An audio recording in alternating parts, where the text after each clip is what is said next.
Soy la doctora Solares. Hoy vamos a hablar sobre cardiopatías congénitas. Para empezar, las cardiopatías congénitas son anomalías estructurales del corazón o de los grandes vasos, que van a empezar a tener una alteración en el desarrollo embrionario desde la tercera hasta la 10ª semana de gestación. Se, se tiene que alrededor de 5 a 12 por cada 1000 recién nacidos vivos podría tener una cardiopatía congénita. En cuanto a la predominancia, en el varón tenemos la estenosis de la válvula aórtica, la coartación aórtica, hipoplasia del ventrículo izquierdo, atresia pulmonar y tricuspidia y la transposición de grandes vasos. Y en la mujer, el ductus arterioso persistente, la anomalía de Epstein y la comunicación interauricular. Para empezar, las cardiopatías congénitas en general tienen tres pilares en cuanto a su etiología, ¿no? Que sea una base genética donde hay una cromosomopatía, mutación genética, que se puede presentar, por ejemplo, en la estenosis supravalvular, la coartación de aorta, el síndrome de Noonan, el Old Oram, Marfan o el Agil. Ambiental, ya ahí relación a diversos factores, como el hecho de las enfermedades maternas, la exposición a drogas y otros tóxicos. También podría estar en relación a que puede ser multifactorial, con diabetes gestacional, fenilcetonuria, lupus eritematoso sistémico, en pacientes que tienen infecciones por VIH. También en cuanto a las drogas, pues el consumo de alcohol, anfetaminas y dantoínas, y los tóxicos como pueden ser disolventes, orgánicos, lacas, pinturas, herbicidas y pesticidas. Entonces, tenemos varios factores que pueden desarrollar o condicionar al desarrollo de una cardiopatía congénita. Vamos a empezar con la clasificación de las cardiopatías congénitas acianógenas. En estas tenemos las cardiopatías de flujo pulmonar normal o disminuido, como la estenosis pulmonar, la coartación aórtica, la estenosis aórtica congénita. Y también tenemos las cardiopatías congénitas acianógenas con flujo pulmonar aumentado, que estaríamos en relación sobre todo a la comunicación interauricular, al ductus arterioso persistente, la comunicación interventricular y a un canal AB común. Empezamos con las más frecuentes y en ese sentido vamos a empezar con la comunicación interauricular. Para empezar, obviamente es un defecto del septum interauricular, ¿no? Se dice que podemos encontrarlo en uno de cada 1500 nacidos vivos, y dentro de este acápite de comunicación interauricular también se habla del foramen oval permeable, que se ha considerado que un 20% de la población podría tener, este siendo menos patológico, ¿no? A su vez, la comunicación interauricular puede clasificarse en realidad en 4 tipos, y en relación em, a la mayor prevalencia, pues sería el ostium secundum, el ostium primum, el seno venoso y el seno coronario. Estos van a estar en relación a su localización, ¿no? El ostium secundum en la fosa oval, que sería una estructura normal del corazón, y ahí es donde a veces vamos a encontrar el foramen oval permeable. Seno venoso puede ser superior en relación a la vena cava superior, o seno venoso inferior en relación a la vena cava inferior. El ostium primum, que sobre todo está muy relacionado con el canal auriculoventricular, porque se localiza muy cerca de los cojinetes endocárdicos, y el tipo de seno coronario, ¿no? Que se localiza también en el seno coronario. Para empezar, los pacientes con comunicación interauricular, sobre todo los pacientes con ostium secundum o tipo ostium secundum, pueden ser asintomáticos, ¿no? Pero va a haber un antecedente de infecciones a repetición durante la infancia por hiperflujo pulmonar. También, ya si llegan a la adultez sin ser diagnosticados, pueden inicialmente tener datos clínicos y también de exámenes complementarios de hipertensión pulmonar. Y a la auscultación inicialmente tendríamos que escuchar un desdoblamiento fijo del segundo ruido. Sí, con el tiempo podemos escuchar un soplo sistólico en foco tricuspidio en relación a que va a dilatar las cavidades derechas y se va a generar una insuficiencia tricuspidia. Y en algunos textos sí habla de que puede haber un soplo paraesternal alto, que más o menos se debería localizar en el segundo espacio intercostal paraesternal izquierdo, al nivel de la pulmonar, del foco pulmonar, pero de este es el que se habla menos, ¿no? En realidad, el desdoblamiento fijo del segundo ruido sería el hallazgo clínico a la hora de la auscultación más relevante en la comunicación interauricular. Es por eso que este defecto pues pasa por desapercibido, a veces hasta la edad adulta. Ya cuando llegan a la edad adulta y con datos de hipertensión pulmonar, podemos encontrar también, a su vez, datos de insuficiencia cardíaca, sobre todo congestión venosa sistémica, es decir, edema de miembros inferiores, hepatomegalia, ingurgitación yugular, ascitis, disnea progresiva, ¿no? Entonces, en estos pacientes, en realidad puede ser por la hipertensión pura o por la dilatación de cavidades derechas. Ya a la hora de hacer exámenes complementarios nos va a ayudar el electrocardiograma, donde lo que vamos a encontrar es de datos de crecimiento ventricular derecho, podemos encontrar índice de Cabrera, el crecimiento de la aurícula derecha también, podemos encontrar, por ejemplo, el Sodi-Pallares, el Peñalosa tranchesia en algunos casos, o simplemente la onda P pulmonar picuda o P alta picuda, más de 2,5 milímetros, ¿no? También podemos encontrar datos de bloqueo completo de rama derecha. Ya en la radiografía encontramos signos de plétora pulmonar, que va a ser como radio em, como que en la parte para external o para cardíaca, vamos a encontrar más radiolucidez, va a haber más radiolucidez y podemos encontrar cardiomegalia a expensas de cavidades derechas. Ya en cuanto al ecocardiograma, nos va a ayudar a buscar la localización del defecto, que por ejemplo aquí lo podemos ver en una aproximación subcostal, donde el flujo se va a evidenciar que se va a aproximar a nuestro transductor, también dilatación de cavidades derechas, podemos encontrar hipertensión pulmonar o datos de hipertensión pulmonar en realidad y estimar una probabilidad de esta. También nos sirve para hablar del QPQS en relación en vistas a si esta repercusión sistémica en relación a la pulmonar es importante como para hacer tratamiento y también la resistencia vascular pulmonar, ¿no? En la comunicación interauricular, sobre todo la que no está complicada, pues hay que recordar que la sangre oxigenada de la aurícula izquierda va a pasar a la aurícula derecha, ¿no? Pero no va a pasar en el sentido opuesto. Y el flujo por el defecto va a depender también del tamaño del defecto y la distensibilidad que tengan los ventrículos y las aurículas en vaciar su contenido. Entonces, em, por lo general, el ventrículo derecho está más adaptado a mayor distensibilidad, porque es por eso que este se va a ir se va a ir dilatando y posteriormente se va a ir engrosando, ¿no? Entonces vamos a poder ver también hipertrofia del ventrículo derecho con, en algunos casos, también incremento del septo interventricular. Esto a expensas, sobre todo de cavidades derechas, ¿no? Entonces, esto va a facilitar que el cortocircuito sea de izquierda a derecha. Ya a la hora del tratamiento, podemos hacer un cateterismo cardíaco, que nos va a ayudar a la vez como que un método diagnóstico y de tratamiento, porque este nos va a permitir medir las presiones de las cavidades derechas y también podemos hacer el procedimiento de oclusión, ¿no? El pronóstico de las comunicaciones interauriculares tipo ostium secundum es que se deberían cerrar el primer año y la corrección ideal sería entre 3 y 6 años. El tratamiento inicialmente va a ser una vez que hayamos medido por ecocardiografía transesofágica cada uno de los bordes que tiene el- la comunicación interauricular, como el borde auriculoventricular y de las venas pulmonares, que van en una aproximación, en otra va el borde contraórtico y aórtico, y en otra el borde de la vena cava superior y de la vena cava inferior. Ya haciendo esas mediciones, podemos considerar si este paciente es susceptible y tiene buenos bordes para anclar un dispositivo de cierre. Dentro de los más comunes tenemos el Amplatzer. Y si no, podemos hacer el cierre quirúrgico, ¿no? Con un parche de pericardio, por ejemplo. La indicación de cierre se va a dar, y por eso es que en ecocardiografía tenemos que evaluar esto, por la relación QPQS, que tengas que ser mayor a 1,5 en cuanto a su parámetro, o por una resistencia vascular pulmonar mayor de 2,5 unidades Wood. Una cápita que va dentro de la comunicación intraauricular es cuando hablamos de foramen oval permeable. Habíamos dicho que se presenta en 20% de la población, entonces es una patología frecuente que no requiere necesariamente hacer un tratamiento como la comunicación interauricular. Es un espacio pequeño, mucho más pequeño, en el septum secundum, casi al mismo lugar del ostium secundum.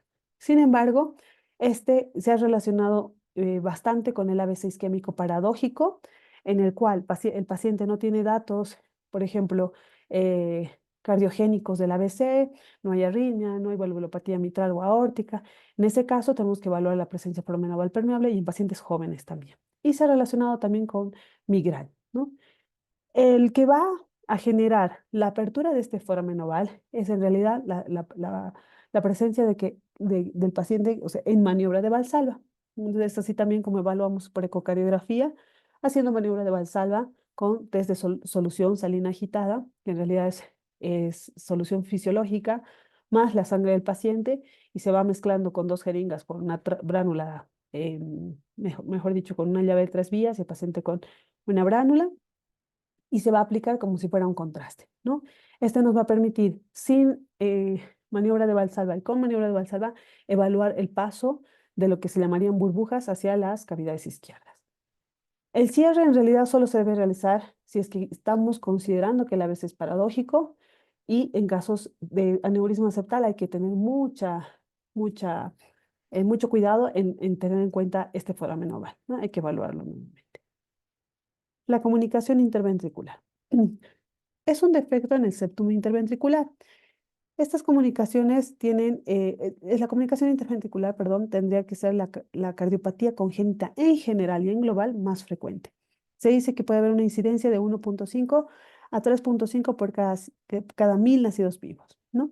Si bien tenemos varias localizaciones de la comunicación interventricular, pues tenemos que el más frecuente siempre va a ser el septo membranoso, la porción membranosa del septo, ¿no? Que es un 70%. Luego podemos encontrar muscular, 20%, y las otras con menos porcentaje, ¿no? En casos muy raros se puede desarrollar justo debajo de la válvula aórtica, que sería en la porción de salida, ¿no? Entonces, tenemos comunicación interventricular de entrada, trabecular y de salida, donde de salida está cerca a la válvula aórtica, la supracristal, la infracristal, y la perimembranosa, como habíamos dicho, en la porción membranosa del septo. Luego podemos clasificarla restrictiva y no restrictiva. Esto en relación a por ejemplo, los defectos no restrictivos son de mayor tamaño, el volumen de cortocircuito va a depender de las resistencias vasculares pulmonares sistémicas. En cambio, el restrictivo es más pequeño, ¿no? A veces incluso se comenta que en estos pacientes, pues hay que evaluar con mucha precisión si va a ser, eh, si le va a servir hacer un cierre de este defecto. A la hora de evaluarlo, en la clínica tenemos que evaluar desde el tamaño del defecto, y tener en cuenta que si es pequeña no va a haber unos datos clínicos específicos, y podemos encontrar un típico soplo sistólico parasternal izquierdo, ¿no? Sin irradiación, simplemente este soplo. Y en el electrocardiograma, que ya vamos a encontrar datos de hipertrofia ventricular izquierda en este caso, y de crecimiento de aurícula izquierda. En la radiografía también podemos encontrar cardiomegalia, también con plétora pulmonar, que se refiere sobre todo al hiperflujo pulmonar, dilatación de las cavidades derechas, donde se ve una cardiomegalia a expensas de aurícula derecha y ventrículo derecho, y podemos encontrar un aumento del arco de la pulmonar, ¿no? Por dilatación de la arteria pulmonar. En ecocardiografía, pues este método es el más importante porque em, vamos a localizar la ubicación según la clasificación de la comunicación interventricular, y podemos medir el tamaño del defecto. También se va a estimar la presión sistólica de la arteria pulmonar, diferente a lo que estimamos en relación a otras patologías cardíacas. En este caso va a ser influida con la presión arterial sistólica, o sea, la sistémica sistólica, que le tomamos inmediatamente o previamente al estudio de ecocardiografía, y nos va a ayudar también el gradiente del flujo o sea, el gradiente del defecto que va a generar. Mientras más alto sea el gradiente, implica que la presión pulmonar estimada por eco va a ser menor, ¿no? Mientras más chiquitito sea, la presión es mucho más alta, porque es como que le hagamos una resta de, por ejemplo, nuestro paciente tiene una presión arterial sistémica de 90-60, y si el gradiente llega a tener bueno, el gradiente llega a ser de, por ejemplo, 75, entonces estamos hablando de que 90 menos 75, unos 15 milímetros de mercurio de presión sistólica estimada, diferente si fuera más pequeño. También en la ecocardiografía vamos a evaluar la dilatación de las cavidades izquierdas, que es también un criterio para la evaluación del cierre de la comunicación interventricular, pero también podemos usar otros métodos más allá de la tomografía. Podemos usar o asociar, si es que el defecto no se puede evaluar bien por ecocardiografía, la tomografía o la resonancia magnética. Ya en cuanto al tratamiento de la comunicación interventricular, el 30 a 50% se van a cerrar el primer año de manera espontánea. Y el cierre entre los 3 y 9 meses se tendría que considerar un cierre si es que el QPQS es mayor a 1,5 o hay datos de insuficiencia cardíaca. También, además del cierre quirúrgico en este caso, se puede hacer un cierre percutáneo, similar a la colocación del dispositivo Amplatzer en realidad, con estos dispositivos que a veces pueden ser desde el mismo Amplatzer, hacer otro tipo que va a estar en relación a la localización del defecto en realidad. No todas las comunicaciones interventriculares, así como las interauriculares, se pueden cerrar con este método, que es menos invasivo, ¿no? Y se hace por cateterismo cardíaco. Ya hablando del ductus arterioso persistente, tenemos que existe una persistencia de algo que durante la vida fetal es normal, la comunicación entre aorta y arteria pulmonar, ¿no? Que decía, la vida fetal es normal, se cierra 10 a 15 horas tras el nacimiento y es mayor en niños prematuros, que tenga, eh, que, que va a condicionar hipoxemia o los pacientes que hayan tenido o las madres que hayan tenido infección por rubiola. En cuanto a la fisiopatología, pues tenemos que va a generar un hiperaflujo pulmonar y sobre todo sobrecarga de las cavidades izquierdas, ¿no?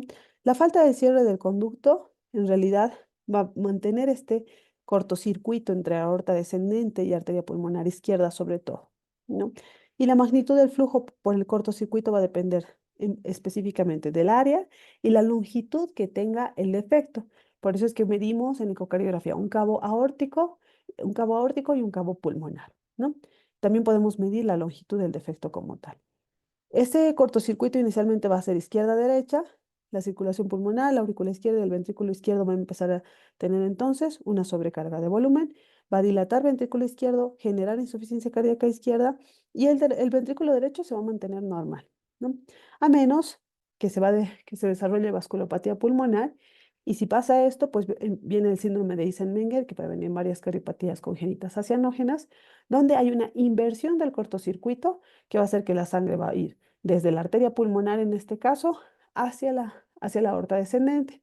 Y en este caso, el flujo de la sangre desaturada que existe entre las extremidades inferiores va a inducir cianosis podálica. Las extremidades superiores no van a desarrollar cianosis porque van a percibir todavía una sangre de saturación normal, ¿no? A partir de la aorta proximal que está cerca al conducto. En cuanto a la clínica, pues tenemos que el paciente puede tener datos de insuficiencia cardíaca o mantenerse inicialmente asintomático, ¿no? Y los que tienen un cortocircuito izquierdo-derecho importante pueden ser los que más frecuentemente desarrollan insuficiencia cardíaca, taquicardia y a veces está en relación al crecimiento lento, infecciones recurrentes, respiratorias, no complicadas. Y ya en la vida adulta podemos tener fibrilación auricular por dilatación de las cavidades izquierdas, específicamente de la aurícula izquierda. Y en algún caso, obviamente todas las cardiopatías congénitas no resueltas también pueden condicionar a la presencia de endocarditis. Ya el examen físico lo que vamos a encontrar es un pulso saltón, rápido, el soplo en maquinaria típico o de Gibson, que va a estar en el foco pulmonar irradiado hacia infraclavicular izquierda y hacia el dorso. El electrocardiograma nos va a mostrar también sobrecarga de cavidades izquierdas, similar a la comunicación interventricular. Y en la ecocardiografía vamos a evaluar el tamaño, la dirección de flujo, cabo pulmonar, cabo aórtico, la longitud del defecto como tal. Y podemos también estimar la presión sistólica de la arteria pulmonar con la misma fórmula. Estos son los casos en que la misma fórmula de la presión arterial sistólica sistémica nos va a ayudar. Ya a la hora del tratamiento, pues en ausencia de otras anomalías cardíacas o si existe vasculopatía pulmonar grave, el conducto arterioso o ductus arterioso persistente puede tratarse mediante oclusión. La verdad, esperaríamos encontrar un cierre espontáneo en la lactancia, ¿no? Si el ductus es pequeño. También nos pueden ayudar ciertos fármacos en esa edad, como la indometacina y el ibuprofeno. Y pues ya está más normado de que el cierre sea en caso de insuficiencia cardíaca. También se puede hacer aquí, como en este caso, un cierre con dispositivo o el cierre quirúrgico, donde en realidad lo que hacen es una resección de ambos bordes y ligadura del conducto, ¿no? Entonces eso podríamos hacer. El canal auriculoventricular. Canal auriculoventricular es una normalidad en realidad en los cojinetes endocárdicos. Ambas aurículas van a estar conectadas porque va a haber una válvula auriculoventricular única. Este es un defecto menos frecuente, en 0,2 por cada 1000 recién nacidos vivos, sobre todo en mujeres. El 40% va a estar relacionado con la trisomía 21, el síndrome de Down. En estos pacientes, pues, puede haber datos de falla cardíaca derecha, también retraso pondoestatural y cianosis. Y al examen físico, lo que vamos a encontrar, si el canal auriculoventricular es parcial, vamos a encontrar un segundo ruido desdoblado, un soplo sistólico en parasternal izquierdo superior, y si es completo, insuficiencia cardíaca, el primer ruido reforzado, y puede ser un corazón hiperdinámico. En el electrocardiograma también vamos a encontrar un eje a la izquierda, podemos encontrar el PR alargado y datos de sobrecarga ventricular derecha, bloqueo fascicular anterior izquierdo y bloqueo de primer grado. Luego, también en la radiografía podemos encontrar cardiomegalia a expensas de crecimiento de aurícula derecha, el tronco de la arteria pulmonar prominente y una trama muscular disminuida, como en caso del Eisenmenger. Ya se clasifica, como les había mencionado, que sea completa, entonces hay un único anillo, que sea intermedia, que haya dos anillos, pero también haya todavía los defectos de la CIA, C y B, que hay en el primero. Transicional, cuando el defecto de la C y B es pequeño, pero tenemos también los dos anillos separados completamente, y el parcial, que ya estamos con dos anillos, pero hay una comunicación interventricular muy próxima al canal auriculoventricular. Ya en relación al tratamiento, pues antes de la cirugía lo que se tendría que hacer es evaluar a la resistencia vascular pulmonar, que puede ser por ecocardiografía o de manera más precisa por cateterismo cardíaco, y la sintomatología. Sí valdría la pena el uso de diuréticos para disminuir la precarga, fármacos también para disminuir la poscarga. Durante la cirugía puede haber la técnica de un parche único, en caso también depende de cada tipo de canal AB, doble parche o parche único modificado. Y el posoperatorio, lo que tenemos que evaluar es que si hay todavía alguna insuficiencia valvular en este canal AB, estenosis residuales que pueden quedar tras la cirugía y datos de hipertensión pulmonar o en algún caso arritmia, ¿no? Entonces los cortocircuitos residuales también es algo que tenemos que estar evaluando en estos pacientes. Luego nos vamos con coartación aórtica. La coartación aórtica eh, se trata de un estrechamiento tanto de la luz aórtica, sobre todo a la salida de la subclavia izquierda, ¿no? Entonces sale la subclavia izquierda y a veces no tenemos de referencia la presencia del ductus o el lugar donde se localiza el ductus, ¿no? ¿Qué es esto de la salida de la subclavia izquierda? Se consideraría dentro de las cardiopatías congénitas como que la valvulopatía más frecuente, porque esta se asocia a válvula bicúspide y se clasifica en preductal, si es antes del ductus, de lo que debería ser el ductus, o postductal, ¿no? Este estrechamiento de la aorta, de lo que tendría que ser todavía el ligamento. Ya en cuanto a la clínica, pues los pacientes que tienen coartación de aorta preductal pueden desarrollar insuficiencia cardíaca izquierda. La postductal, en cambio, es asintomática. Luego la paciente puede presentar cefalea, epistaxis, claudicación intermitente también, ¿no? ¿Qué va a ser lo importante a la hora de la exploración física? Es el hecho de la hipertensión arterial en miembros superiores e hipoflujo en miembros inferiores, o sea, va a haber una diferencia. El retraso también del pulso femoral en relación al pulso radial o humeral, ¿no? Entonces hay que evaluar extremidades superiores e inferiores. Y la irrigación colateral en vasos intercostales anteriores, sobre todo axila o el área interescapular. También podemos encontrar un soplo mesosistólico en foco de la aorta descendente, ¿no? Que nos puede hablar también de valvulopatía a nivel de la válvula como tal. La radiografía es mucho más, de más ayuda en cuanto a imagenología inicial, porque va a tener dos signos característicos. El signo del 3, que nos habla de una dilatación preductal y postductal y una escotadura en el lugar de la coartación, y el signo de Ruessle, que son también como llamados mordeduras de ratón, que se dan en realidad porque hay mucha irrigación colateral, muchos vasos colaterales, ¿no? Otro dato importante es que si la coartación es proximal al sitio de origen de la subclavia, la presión sistólica del brazo derecho también podría exceder más de lo normal, de más de la diferencia de 10 milímetros de mercurio al lado izquierdo. Y una presión sistólica en el brazo derecho, por ejemplo, de 15 a 20 milímetros mayor que al de la pierna del mismo lado, la pierna derecha, también va a ser suficiente para sospechar la coartación, ¿no? Porque en realidad en las piernas debería ser más alta que en relación a los brazos. El tema del soplo también se puede encontrar en un soplo mesodiastólico, según algunos libros también, en relación a un flujo turbulento que genera la coartación de la aorta, ¿no? Este soplo, pero no lo vamos a encontrar tanto bueno, podemos encontrarla en tórax anterior, pero también en la espalda.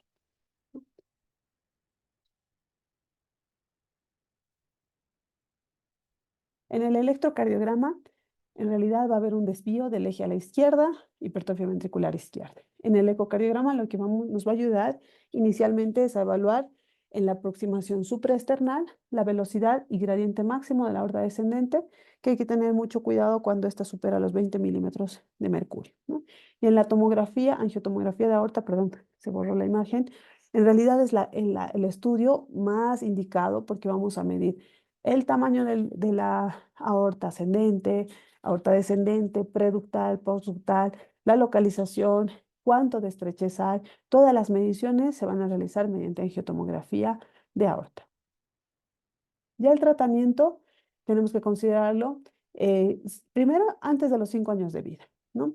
La esperanza de vida de los pacientes que llegan adultos por diferentes motivos sin tratamiento quirúrgico o sin tratamiento definitivo, pues es hasta los 40, 50 años. Hay un procedimiento quirúrgico que sería con anastomosis término terminal del lugar de estrechez, y también se puede hacer en la coartación aórtica una angioplastía percutánea, que a veces se habla de que puede ser con stent, que es una malla metálica, puede estar colocada, pero en algunos casos sin stent. Ya entramos a la clasificación de las cardiopatías congénitas cianógenas. En estas tenemos de manera importante que tenemos las del flujo pulmonar disminuido como otro acápite que van a generar hipertrofia ventricular derecha, que sería la tetralogía Fallot, anomalía de Epstein, o hipertrofia ventricular izquierda, la atresia tricuspide. Y también flujo pulmonar aumentado, que también podemos clasificarla con hipertrofia ventricular derecha, en transposición de grandes vasos, doble salida del ventrículo derecho y el síndrome de ventrículo izquierdo hipoplásico. Y los que causan hipertrofia ventricular izquierda o mixta, cuando hablamos del ventrículo único o tronco arterioso común. Ya en cuanto a la tetralogía de Fallot, tenemos que es la cardiopatía congénita cianógena más frecuente. 10% de todas las cardiopatías, o sería también de las 0,03% de las cardiopatías congénitas cianógenas. La incidencia mundial es de 0,5 a 1,25% de los recién nacidos vivos, donde 0,4 de cada 1000 recién nacidos vivos puede tener esta cardiopatía, y ha sido descrita desde 1888 por Louis Arthur Fallot, quien ha denominado inicialmente como Malady Blue, ¿no? La enfermedad azul. Es importante que podamos asociar la tetralogía de Fallot a otras enfermedades o síndromes como el síndrome de Down, el de DiGeorge y otros, ¿no? El de Nona, por ejemplo. Ya hablando de la tetralogía de Fallot. La tetralogía de Fallot, con la tetralogía de Fallot tenemos que la comunicación interventricular, porque hay un tabique que se ha desplazado de manera anterior y cefálica, entonces va a dar una comunicación interventricular a nivel del infundíbulo.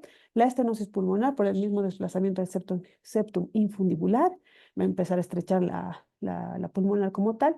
La aorta cavalcante, que va a conectar este vaso con ambos ventrículos, y todo esto va a generar la hipertrofia ventricular derecha.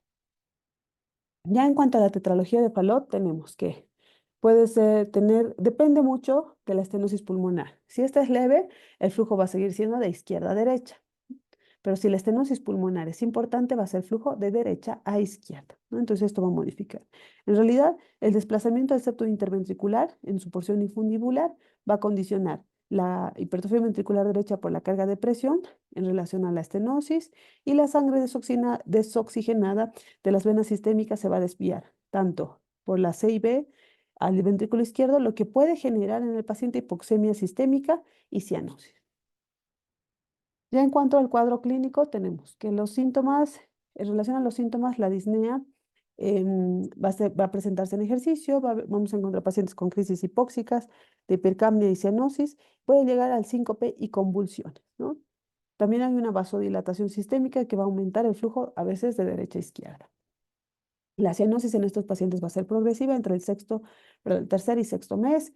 También podemos encontrar hipocratismo digital, este tipo de uñas, y el retraso en el crecimiento pondoestatural. Al examen físico lo que vamos a encontrar es la cianosis central sobre todo, un latido sistólico parasternal izquierdo bajo y un soplo mesosistólico en foco pulmonar que incluso puede llegar al frémito. Ya en la radiografía de tórax tenemos el hipodesarrollo infundibular, que sería el signo del hachazo, donde la vasculatura pulmonar está disminuida por el poco flujo pulmonar, ¿no? También va a generar la hipertrofia del ventrículo derecho, que da la forma radiográfica de en bota o zapato sueco, ¿no? Entonces, por la hipertrofia tan importante que eleva la punta del tercer arco en el lado izquierdo, que correspondería por crecimiento del ventrículo derecho. Ya en el electrocardiograma, lo que vamos a encontrar son ondas T altas y picudas, el desvío del eje hacia la derecha, hipertrofia ventricular derecho, como puede ser con bloqueo de rama derecha, ¿no? En este caso, por ejemplo, el índice de Cabrera, que va a ser más de 0,5, sobrecarga sistólica de las cavidades o las derivaciones derechas también, un eje hacia la derecha, como a 150 grados. La ecocardiografía nos va a ayudar bastante en el reconocimiento de todas las lesiones que estamos buscando. Las características anatómicas, perdón, el cabalgamiento, por ejemplo, de la aorta, la hipertrofia de la pared libre del ventrículo izquierdo, perdón, derecho. También vamos a ver el grado de estenosis, vamos a medir la velocidad y gradiente de este y el tamaño también del defecto de la comunicación. Ya en cuanto al tratamiento, está en relación a los síntomas. Se menciona que las crisis hipóxicas, pues hay que evitar los precipitantes que ocasionan estas crisis. La posición mejor es la genupectoral. El oxígeno también va a ser importante. Se puede dar propanolol, sedación y glucosa. Y la cirugía en realidad que se sugiere a los 6 a 12 meses de edad con un tratamiento paliativo que sería la fístula sistémico pulmonar o la de Blalock-Taussig y el cierre de la comunicación interventricular. Hay que hacer una ampliación del infundíbulo que se puede hacer con parche de pericardio, así como el cierre de la CIB. Y hay que hacer la profilaxis de endocarditis, porque este tejido, por más de que se haya reparado, pues es un tejido lastimado que podría ser más susceptible de endocarditis. En la tetralogía de Fallot, recordar que la sobrevida es corta, 2/3 llegan recién al año de vida y el 50% a los 3 años. 25% apenas llegan a los 10 años. Lo que más complica en estos pacientes es la endocarditis infecciosa y pueden hacer accidentes cerebrovasculares secundarios a las crisis hipóxicas. Ya en la transposición de grandes vasos, tenemos que, para empezar, es un origen inapropiado tanto de la arteria aorta como de la arteria pulmonar. Se habla de que es un 5 a 8% de todas las cardiopatías, se menciona de 20 a 30 de cada 100.000 recién nacidos vivos, y es más frecuente en el periodo neonatal la detección, ¿no? La causa precisa en realidad es desconocida, pero lo que pasa es que hay un desarrollo invertido del cono arterial durante la vida fetal. Esto hace que la incapacidad del tabique aortopulmonar pueda rotar de manera completa y hay una resorción anómala de los infundíbulos, tanto subpulmonar y subaórtico en la división del tronco arterioso. En cuanto a la fisiopatología, tenemos que la sangre desaturada pues, va al sistema venoso sistémico, al ventrículo derecho. La sangre desaturada va entonces al ventrículo derecho, al sistema venoso sistémico por el ventrículo derecho, que ya va a tener como emergencia la aorta, ¿no? Entonces la circulación sistémica. Y el retorno venoso pulmonar oxigenado va a ir al ventrículo izquierdo y va a generar cianosis porque esta va a dirigirse hacia la arteria pulmonar y va a generar entonces una cianosis e hipoxia extremas. Tras el crecimiento, el cierre del ductus arterioso persistente y el foramen oval eh, pueden darse y esto complicar, por lo que se tienen que mantener de manera permeable o por prostaglandinas una cirugía antes de la resolución. En las características clínicas tenemos que puede haber cianosis desde el nacimiento Y al examen físico podemos encontrar un tercer ruido que nos va a sugerir, en este caso, una falla del ventrículo derecho. Puede no haber soplos o en el caso de la comunicación interventricular puede presentarse y los pulsos van a estar aumentados. Va a desarrollar insuficiencia cardíaca congestiva e hipertensión arterial pulmonar, ¿no? Si tiene C y B, el paciente va a tener o persistencia del ductus arterioso, va a tener menos cianosis. Ya en cuanto a la radiografía, tenemos desde una radiografía normal en relación a la al índice cardiotorácico. También podemos tener cardiomegalia en forma de huevo, que es lo más sugestivo de transposición de grandes vasos, con un pedículo angosto y un flujo pulmonar aumentado, ¿no? Entonces, esta parte angosta y el flujo pulmonar y la radiografía en huevo. Al nivel del electrocardiograma podemos tener desde un ritmo sinusal, el eje desviado a la derecha, crecimiento auricular derecho, sobrecarga sistólica con onda T positiva en B1, negativa en B1, como sobrecarga sistólica del ventrículo derecho, ¿no? Y en la ecocardiografía tenemos que evaluar la posición de la arteria aórtica y de la arteria pulmonar y sobre todo si hay alguna alteración asociada, como la comunicación interventricular.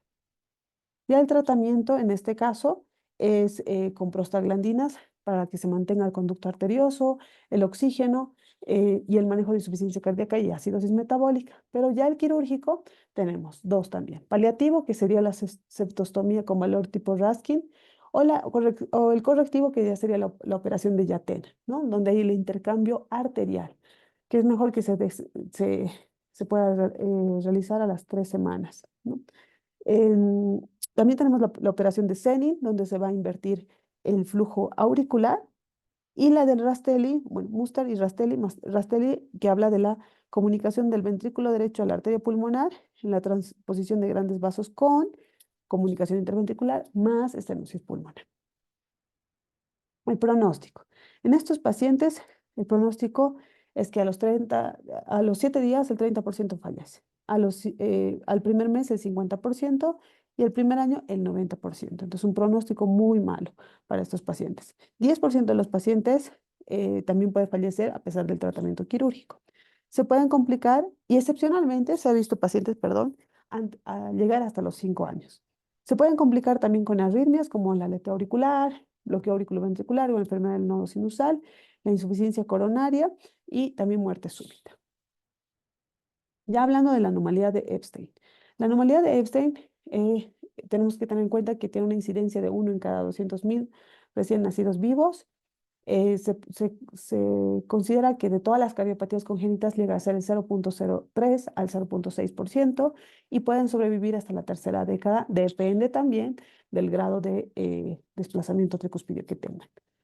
Se ha estudiado desde 1866 por William S. Epstein y se ha asociado mucho a que durante la gestación puede haber una ingesta de litio, ¿no? Es una malformación congénita de la válvula tricúspide que se caracteriza por el adosamiento de los velos valvulares al endocardio y desplazamiento hacia el ventrículo derecho. Se puede asociar a foramen oval permeable, comunicación interauricular, estenosis pulmonar y también comunicación interventricular. Lo más frecuente es que tenga o comunicación interauricular, CIA, o foramen oval permeable. Ya en relación a la anomalía de Epstein, tenemos que hay un ventrículo derecho que ya llega a ser más disfuncional, puede dilatarse hasta cierto punto lo que queda del ventrículo derecho y genera insuficiencia tricuspidea también. Luego que hay una disfunción sistólica del ventrículo derecho tras esta anomalía.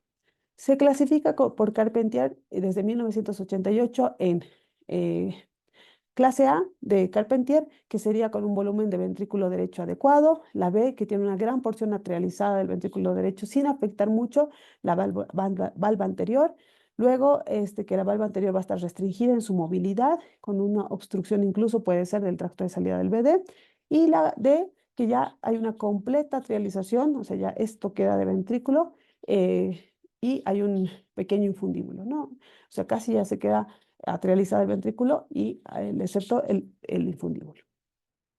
Las manifestaciones clínicas, pues tenemos como síntomas la cianosis, ¿no? Es una cardiopatía congénita cianógena. También hay hipocratismo digital, también está muy predominante las arritmias y la insuficiencia cardíaca derecha. Ya en relación a los recién nacidos pues van a presentar entonces por edades cianosis, insuficiencia cardíaca, insuficiencia tricuspidia severa. En los lactantes y niños va a haber cianosis, palpitaciones y un soplo sistólico. Y en los adolescentes y adultos que pueden llegar también a la vida adulta pues con esta patología, disnea, fatiga, cardiomegalia y arritmia. A la exploración física vamos a encontrar un apex desplazado solo a la izquierda, no hacia abajo. Luego vamos a encontrar a la auscultación. Desde que en foco tricuspidio vamos a encontrar un cuarto ruido, un primer ruido desdoblado, un soplo sistólico regurgitante, foco tricuspidio, un segundo ruido desdoblado también o un tercer ruido. Y ya en cuanto a la radiografía de tórax, pues tenemos que es una silueta cardíaca en garrafa, se la menciona, con una cardiomegalia extrema. Casi ocupa todo el tórax del paciente, es muy importante. También se la llama huevo de avestruz y también encontramos que hay una circulación colateral disminuida. En el electrocardiograma tenemos el crecimiento de aurícula derecha, el bloqueo B de primer grado, podemos encontrar bloqueo de rama derecha, taquicardia supraventricular y el Wolff-Parkinson-White, que puede encontrarse hasta el 20% de los pacientes, que es un síndrome de preexcitación con características específicas por una vía accesoria que puede ser las de Kett. En la ecocardiografía, lo que buscamos es el desplazamiento como tal de la válvula tricúspide, ¿no? En la ecocardiografía, en una vista apical, se ven las aurículas más alejadas del mitransductor, la aurícula derecha, donde en relación al anillo de la válvula mitral, pues aquí debería corresponder al anillo tricuspidio o muy cercano a este, pero vemos que más bien la válvula septal tricuspidia está muy desplazada hacia el ápex. Esto va a generar, y depende también del grado, una insuficiencia tricuspidia incluso libre. No va a poder haber coaptación de las valvas de la tricúspide. El ventrículo derecho queda muy pequeño, con una aurícula derecha muy grande. Podemos encontrar la comunicación interauricular y la idea es buscar el índice de adosamiento y el índice de atrialización para sacar y ver el grado también que tiene esta anomalía de Epstein. Ya en cuanto al tratamiento, tenemos que hay un tratamiento médico, sobre todo en los neonatos, que va a ser infusión de prostaglandinas, la E1, inotrópicos en el caso de que hagan acidosis metabólica, la corrección. Si presenta insuficiencia cardíaca, el uso de digoxina o digitálicos también, y los diuréticos. Y si hace taquicardia supraventricular, pues también nos ayuda la digoxina o el uso de beta bloqueantes. Ya en relación a la parte el tratamiento quirúrgico, tenemos desde que se puede hacer una anuloplastia tricuspide en ciertos casos, sobre todo donde no esté tan desplazado hacia el ventrículo del anillo. También se puede hacer o cambiar la válvula por una prótesis y cerrar la comunicación interauricular. Y se llama la operación de Fontan, que también tenemos que considerarla, por ejemplo, cuando la insuficiencia tricuspide es importante, la cianosis moderada grave y la insuficiencia cardíaca puede estar refractaria al tratamiento. Y el pronóstico en estos pacientes también incluye la endocarditis y hay que hacer profilaxis, también incluye las arritmias en un 10 a 20% y complicaciones como la insuficiencia cardíaca, accidente vascular cerebral y absceso cerebral incluso, ¿no? Otra complicación importante es la taquicardia supraventricular, que habíamos dicho que puede ser por el Wolff-Parkinson-White. Ya en relación a la atresia tricuspidia, pues tenemos que es la genesia en realidad de la válvula tricúspide, ¿no? Se da en 4 a 10 por cada 1000 recién nacidos vivos, en un 0,08% y puede estar asociado a comunicación interventricular, como se ve aquí, y también interauricular, como también se ve. Hay hipoflujo pulmonar, por la estenosis pulmonar también puede ser, que nos va a condicionar cianosis. Y también, en otros casos, hiperaflujo pulmonar, que nos va a condicionar insuficiencia cardíaca congestiva e hipertensión pulmonar. El hiperaflujo pulmonar y la obstrucción sistémica van a condicionar también que este paciente con insuficiencia cardíaca, que puede llegar a ser severa, precise de tratamiento quirúrgico. En la radiografía podemos encontrar desde una silueta cardíaca normal por la hipoplasia del ventrículo derecho y también podemos encontrar cardiomegalia, ¿no? Electrocardiograma vamos a encontrar sobre todo crecimiento de ventrículo izquierdo, bloqueo fascicular anterior superior izquierdo y la ecocardiografía lo que nos va a dar es el grado de atresia, ¿no? El tratamiento también va a ser en relación a la anastomosis del cabo pulmonar. Aquí se tendría que hacer la anastomosis. Y eso. Cuanto a la atresia pulmonar, también es importante destacar, perdón, en atresia pulmonar. Entonces, la atresia pulmonar, por otro lado, tiene varios tipos. pero el tipo 1 es el tipo más frecuente, donde es el 40% y está comprometida la arteria pulmonar, en realidad está la arteria pulmonar y hay una comunicación interventricular. En la atresia pulmonar, lo que va a haber es ausencia de la función de continuidad entre lo que debería ser de la expulsión de sangre del ventrículo hacia la arteria pulmonar. Se va a dirigir hacia las cavidades izquierdas. La clínica en realidad nos va a generar entonces, por lo mismo, por la sangre desoxigenada que va a estar en el sistema arterial, va a presentarse entonces cianosis, fatiga progresiva y alteración del crecimiento.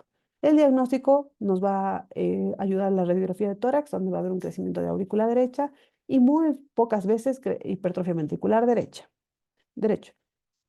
El electrocardiograma nos muestra desde un ritmo sinusal, también hipertrofia ventricular izquierda por esta sobrecarga, crecimiento de aurícula derecha y puede mostrarnos datos de isquemia endocárdica en relación al ST en cavidades derechas o en derivaciones derechas, perdón. La ecocardiografía lo que nos va a mostrar es qué lesiones tenemos, cuánto de estenosis está aquí con la velocidad de gradiente, el tamaño del defecto, el tamaño de la arteria pulmonar, el infundíbulo y si hay otro más asociado. Tratamiento inicial es con prostaglandina E1 y también se plantea la reparación quirúrgica. En caso de la hipoplasia del corazón izquierdo, tenemos que esta patología es menos frecuente, con 0,2 por cada 1000 recién nacidos vivos, o sea, un 2,5% de todas las cardiopatías, donde va a haber una ausencia de la función del ventrículo izquierdo porque este va a ser muy pequeño. La cianosis va a ser variable y puede haber pulsos periféricos débiles. A la auscultación vamos a encontrar soplo mesosistólico o mesodiastólico y un segundo ruido único y datos clínicos de insuficiencia cardíaca, sobre todo congestiva, que sería la insuficiencia cardíaca congestiva sistémica, que sería como que de la insuficiencia cardíaca derecha. En la radiografía va a haber cardiomegalia con incremento de la trama vascular. El electro puede presentarnos dilatación de cavidades derechas que van a ser lo más importante en esta hipoplasia de corazón izquierdo o ventrículo izquierdo. En la ecocardiografía vamos a ver, desde que al haber hipoplasia en ventrículo izquierdo, la aorta también va a ser hipoplásica. También podemos ver una comunicación interauricular con flujo de izquierda a derecha. Podemos ver estenosis de la válvula mitral, estenosis de la válvula aórtica. Y el tratamiento médico se basa en relación a los datos de insuficiencia cardíaca, al oxígeno, si hay acidosis metabólica y con uso de prostaglandinas. La cirugía va a ser con la técnica de Norwood y en estos pacientes también se plantea un trasplante cardíaco. Muchas gracias por su atención.